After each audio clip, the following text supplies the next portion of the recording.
Welcome back to Harville. Coming off Terry McAuliffe's big victory last week in Virginia, Democrats are hoping momentum is on their side looking ahead to next year's governor's races.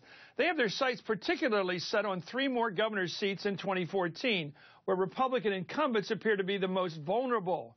Pennsylvania's Tom Corbett, Florida's Rick Scott, Maine's Paul LePage are all top targets of Democrats going into next year.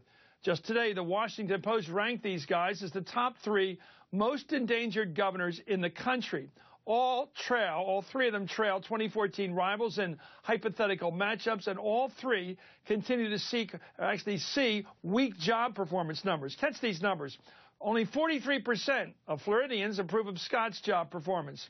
Only 39% approve of LePage up in Maine. And catch this, just 19% approve of Tom Corbett in Pennsylvania, according to the latest polling. Well, Sam Stein, the political director of the Huffington Post, and Joan Walsh is with Salon. By the way, Governor Corbett of Pennsylvania has provided some interesting explanations for his policies. Here are some of his more outrageous answers, beginning with one about his mandatory ultrasound bill. Does that go too far in your mind? I don't know how you make anybody watch, okay? Because you just have to close your eyes. Since you've taken office, Pennsylvania's dropped from 7th in job growth to 49th in the nation. There are many employers that say, you know, we're looking for people, but we can't find anybody that has passed the drug test, a lot of them. And that's a concern for me. Staff members. No, we do not have any staff members in there. If you can find us one, please let me know. I'm sure that there are Latinos. Either one of you want to come to Harrisburg? There was a controversial remark made by a member of your legal team comparing gay marriage to the union of 12-year-olds, saying both are illegal, which you called inappropriate. It was an inappropriate analogy. You know, I think a much better analogy would have been brother and sister, don't you? I don't know. Well, that's a good reporter's response. I don't know. Anyway, Joe, let's talk about the, I'm not super sensitive, but it seems to me when you're talking about unborn children or fetuses, however the term, of course, could matter to a lot of people morally, but when you start chatting about ultrasound and to make a comment like, well, just don't watch. I mean, it seems to me that shows a kind of a horse's ass attitude about what you're talking about. If you are a pro-life person, many people are, you don't joke about that. You're talking about human life. If you don't think it's human life, then maybe you can chuckle about it. But here's a pro-life guy saying, don't watch.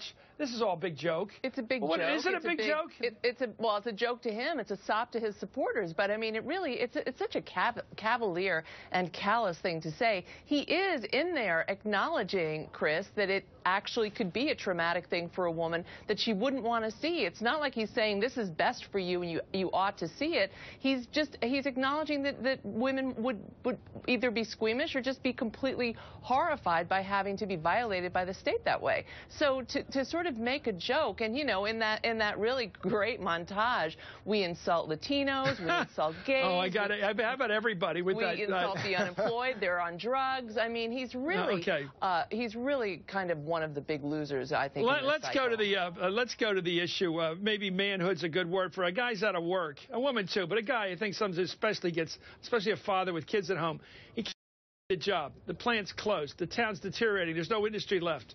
What he prepared himself for from the time he was 18-year-old doesn't work as a chance to make a living. And the guy says the reason these guys are unemployed in Pennsylvania, which has an older population, I have a sense of the place. You make fun of the guy and say you can't pass a drug test. Now, first of all, I don't know what he's talking about, because that's not the problem. The reason for unemployment is not that guys can't pass drug tests. Right. It's that they go out and look for a job and they can't find one without moving to some other part of the planet to find a job. And it's not a joke either. What's the comedy that we're hearing from this guy about the humiliation of being out of work for a guy? I don't get it. I don't understand it either. And, you know, politicians are usually empathetic to the voters that they need to rely on to get elected. This guy seems to go out of his way to tick them off. I mean, the montage of insults that you played up top was impressive, and it's not a surprise that his rating's at 19%. But, you know, there are also, of course, institutional reasons that these 3 governors are in trouble, and it's not just the foot-in-the-mouth disease. They all come from either moderate or traditionally Democratic states, and they rode a wave of Tea Party populism in 2010, and that's receded largely, and you're seeing it in these poll numbers. Do you, I don't know, Kinsley, Mike Kinsley once said a gaffe is when you say what you really believe, but I got to tell you, I don't think it's a gaffe, a mistaken word like Joe Biden does once in a while. No, that's to not make a him, gaffe. no, when you say things like the guy can't get a job because he's a drug addict, he's a stoner. I mean, give me a break. Let me ask you about an area. Yeah, go ahead. I was like, we're comparing homosexuality to incest or, bestiality. I mean, that is not a gaffe. Those are deeply held or somewhat held beliefs that he's exhibiting there, and I think voters are really turned off by it. He's way behind the times with respect to social issues, that's for sure. I would say.